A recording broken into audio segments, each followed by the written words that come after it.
Hybe-Fugees, Friday the 13th Apocalypse, and Boiling Frogs. Welcome to the Unlimited Supply Podcast, your daily music business TLDR in your ear, powered by a tornado of queeners and rods, and brought to you by No Disc, helping music, technology, and finance companies navigate the music industry in partnership with Digital Music News. It's February 13th, 2026. I'm Lars Murray. It's Finance Friday the 13th, with signs of the apocalypse everywhere. But before we dive into the shallow money trench, Mark Mulligan of Media Research is no technophobe. Nope, not at all. First met him about a decade ago at a conference when he was one of those rare industry folks who quickly grokked the value of Pandora to the industry rather than regarding it as a leech or a pariah. Mark and media have consistently been either one step ahead or right on trend with intelligent industry analysis, and he's one of those people you want to pay attention to when a new technology emerges. That's why his latest blog post should prick up industry ears. The title of it is The Music Industry's Boiling Frog Moment. We all know that frogs don't really have ears, and arguably neither do some A&R people. But Mark's point is that as AI and algorithms speed up and operate beyond human potential, it's time for the humans of the industry to jump out of that boiling pot and start paying more attention to doing human things like creating community, knowing your fans, and owning your data, and the like. He lays it out in 4 or 5 points, and you can find it at the link in the show notes.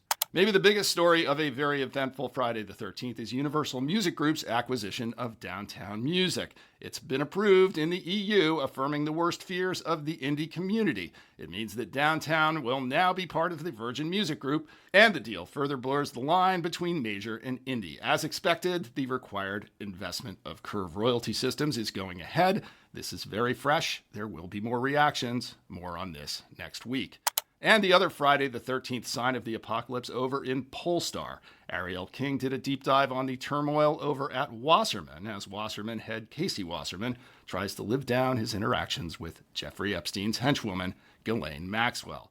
Finally, the other big story this morning is that Scott Borchetta, who famously took his Big Machine label group to Scooter Braun's Ithaca Holdings back in 2019, which in turn became Hybe America, is going back to his roots. Well, if you love something, set it free. And apparently Hybe America loves Scott Borchetta. He's taking the Big Machine brand, spinning it off, and starting up fresh. Hybe America's CEO Isaac Lee showered Scott in flower petals on the way out. It all seems amicable. All of the current assets of Big Machine will remain at Hybe under a new name. Stay tuned for that. Another Hybe-Fugee in the news would be Min Ji-hun, the former head of Hybe subsidiary Adore Music, on whom Hybe famously called the cops a couple of years back before firing her. Min is about to launch her own brand new label, and she'll have a nice little $18 million war chest to start with because she just won a settlement with Hybe over a stock transaction that Hybe had tried to nullify when they escorted her out the door. In turn, Min's biggest project, New Jeans, is staying behind at Hybe, and just like Scott, she'll be starting from scratch without the shower of rose petals. That's all the doom and gloom I'm going to do today. Let's look on the sunny side of things. Everybody expected Olivia Dean to win Best New Artist. That didn't really come as a surprise, but over at Billboard, Dan Reese pointed out that her victory makes Island only the third label ever to accomplish back-to-back Best New Artist wins after Chappell Roan won last year. I'll never miss an opportunity to say nice things about Island's leadership, old friends Imran Majid and Justin Eshak. Congrats, dudes. Speaking of another old friend and former colleague, my former Columbia colleague Jon Borris was minted last week as the head of music at 101 Entertainment, the home of all those Yellowstone spin-offs and most recently Landman. The Yellowstone franchise, of course, has spun out the career of Luke Grimes, most notably. And if you watch any of those shows, they're actually pretty good at sync. So it'll be interesting to see where Johnny takes this. Congrats, Mr. Borris. Now let's dive into the shallow money trench where thieves and dupes run free. Primary Wave hoovered up another catalog this week. This time it's Britney Spears. As usual with Primary Wave, the terms of the sale were undisclosed, but intrepid journalists on both sides of the Atlantic have speculated that the price was what I would consider a relatively modest 2 rods, or $200 million.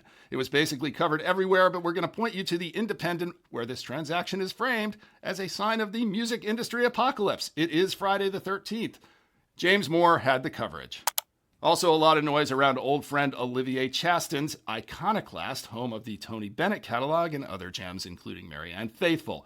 Rumored asking price for Iconoclast is half a queener or 5 rods, $500 million. No deal has closed yet. We'll be watching this one next week too.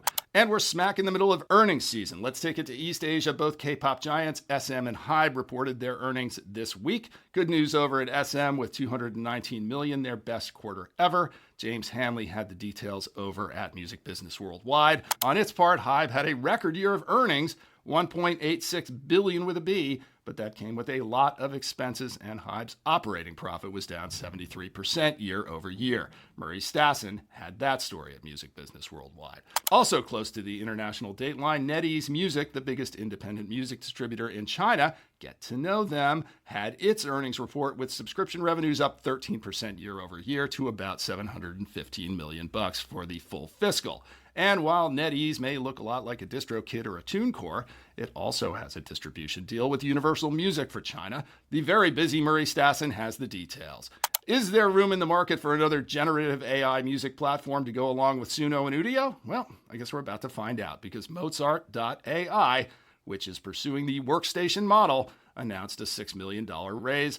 The other busy person at Music Business Worldwide this week was Mandy Dalagdug, who had the details on this one. So little time, so many deals this week, we can't cover them all. Let's wrap it up with the latest from Bandcamp. The Indie Direct platform ran the latest of its Bandcamp Fridays.